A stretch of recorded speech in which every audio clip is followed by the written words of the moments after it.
Bismillahirrahmanirrahim. Assalamualaikum warahmatullahi ta'ala wabarakatuh. Alhamdulillahi rabbil alamin. Wal aqibatu lil muttaqin wa la udwana illa 'alal zalimin. Asyhadu an la ilaha illallah wahdahu la syarika lah wa asyhadu anna Muhammadan 'abduhu wa rasuluh. Allahumma shalli wa sallim wa barik ala nabiyyina Muhammad wa ala alihi wa sahbihi ajma'in.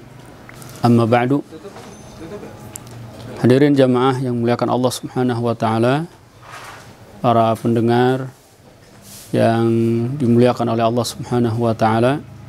Alhamdulillah, hari ini atau saat ini kita berada di salah satu bulan di antara bulan-bulan yang diagungkan, bulan-bulan yang dimuliakan oleh Allah Subhanahu wa taala, sebagaimana disebutkan oleh Allah Subhanahu wa taala dalam Al-Qur'an.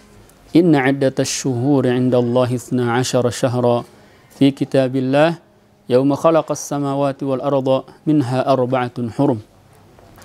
Bahwa sesungguhnya bilangan bulan sejak Allah menciptakan langit dan bumi jumlahnya ada 12 bulan, dan di antara 12 bulan itu ada arba'atun hurum, 4 bulan yang diagungkan dan dimuliakan oleh Allah Subhanahu wa taala.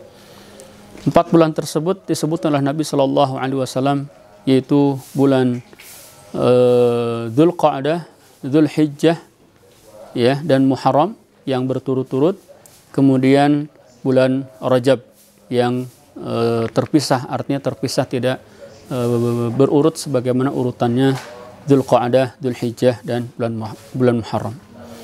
Saat ini kita berada di bulan Dzulhijjah, yang mana bulan ini atau bulan yang mulia, bulan yang agung ini mengingatkan kita tentang satu kisah atau satu sejarah yang agung, satu sejarah yang luar biasa, satu sejarah yang bukan hanya kemudian diabadikan oleh Allah Subhanahu wa taala di dalam Al-Qur'an, akan tetapi kisah ini, sejarah ini kemudian dijadikan bagian daripada syariat yang disyariatkan oleh Allah Subhanahu wa taala kepada umat Nabi Muhammad sallallahu alaihi wasallam.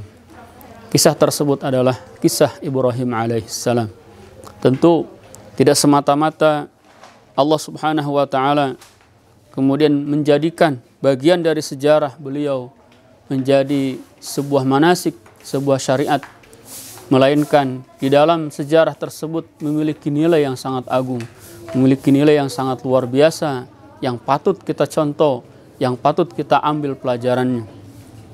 Begitulah Allah Subhanahu wa taala berfirman, laqad kana lakum uswatun hasanatun fi Ibrahim walladzina ma'ah.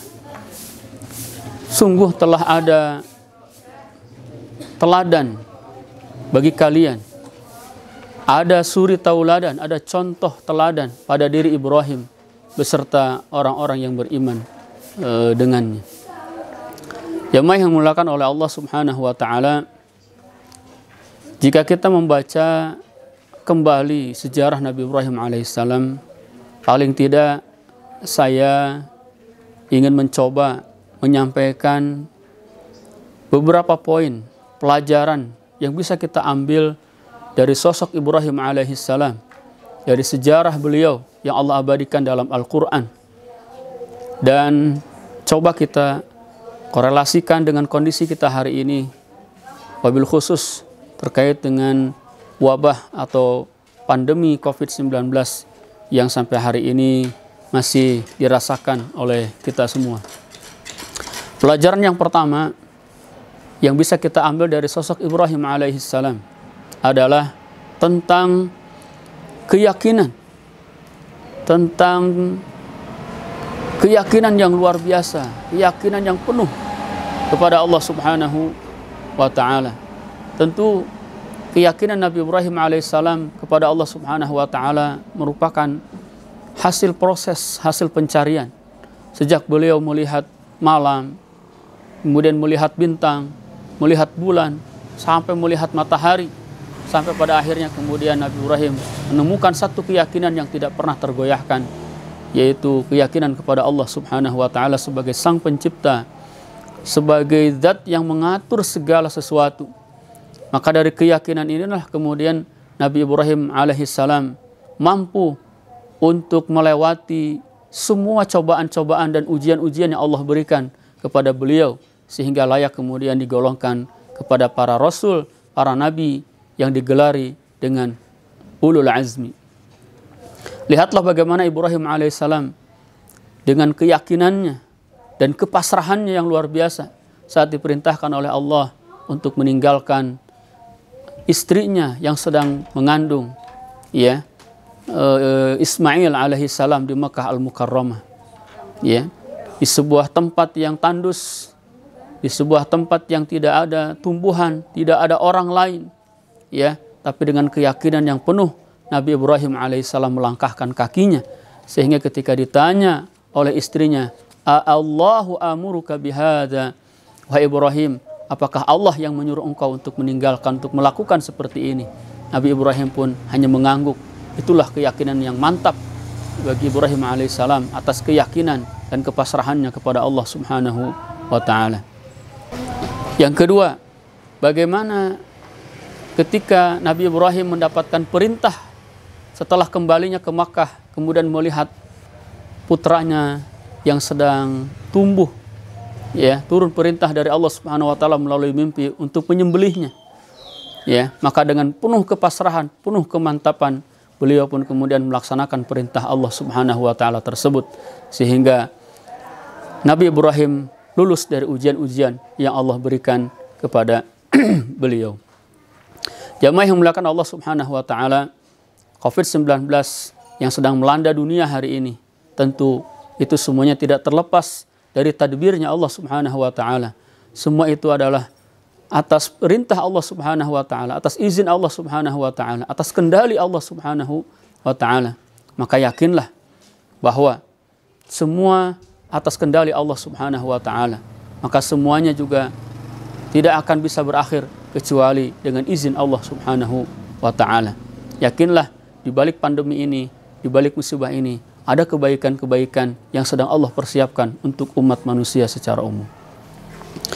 Kemudian yang berikutnya, kita belajar juga dari Nabi Ibrahim alaihissalam dengan keyakinan yang kuat, dengan kepasrahan yang luar biasa tentang doa yang dipanjatkan oleh Nabi Ibrahim alaihissalam.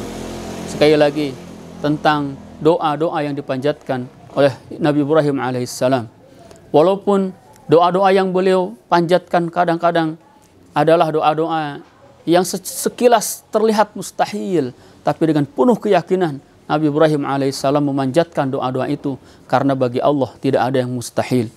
Lihatlah bagaimana Nabi Ibrahim alaihissalam berdoa ketika berada di Mekah, supaya orang-orang berdatangan ke sana, supaya Allah subhanahu wa ta'ala memberikan rezeki berupa buah-buahan di kota Mekah yang tandus, yang kering, yang kerontang. Secara akal mungkin mustahil, tapi bagi Allah subhanahu wa ta'ala tidak ada yang mustahil.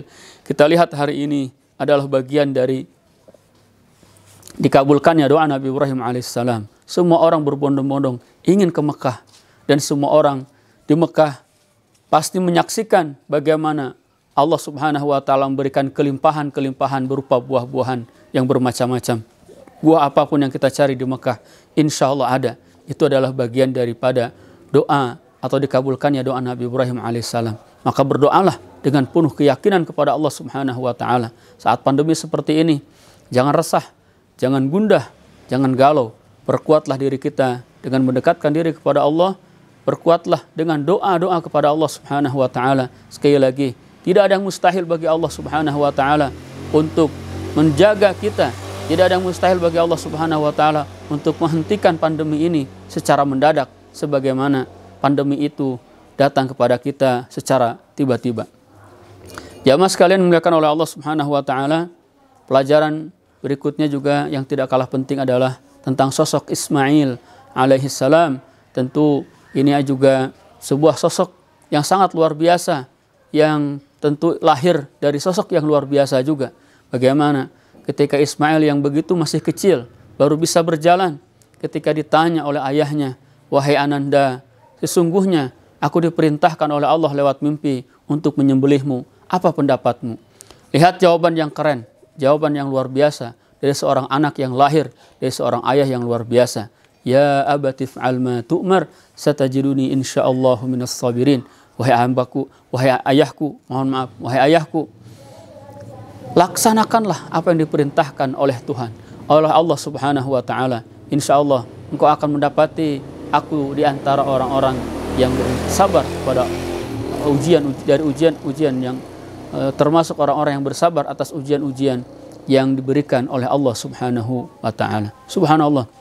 Ini tentu adalah sebuah pelajaran juga bagi anak-anak kita, ya, bagi para santri, ya, bagaimana kalian bisa menjadi sosok Ismail alaihissalam, sosok yang tangguh, sosok yang siap untuk menghadapi apapun selama itu adalah untuk kebaikan.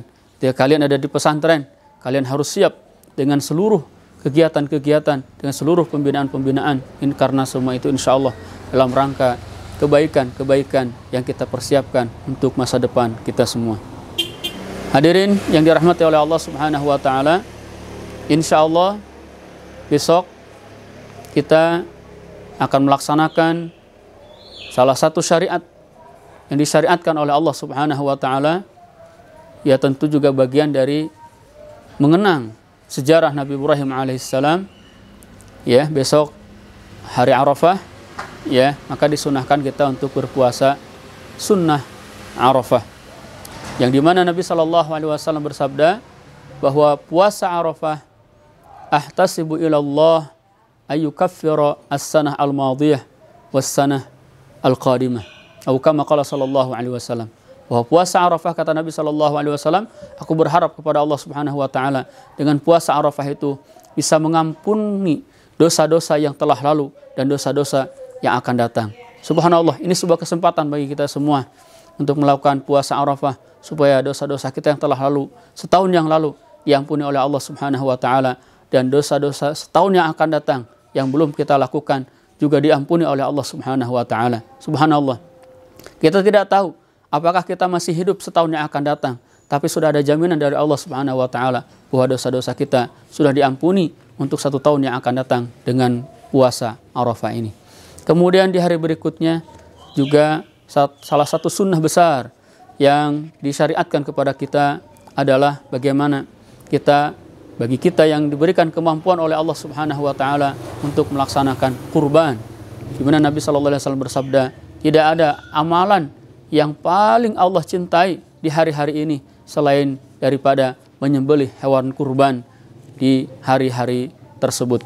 Oleh karena itu, saya mengajak untuk seluruhnya, ya, bagi yang diberikan keleluasan oleh Allah Subhanahu wa taala, marilah kita menyisihkan dari harta kita untuk berkurban untuk Allah Subhanahu wa taala, karena ya sejatinya kurban-kurban yang kita kurbankan tentu sebagaimana difirmankan oleh Allah Subhanahu wa taala, Allah tidak menerima dagingnya, tidak menerima darahnya, tapi yang diterima oleh Allah adalah ketakwaan dari kita.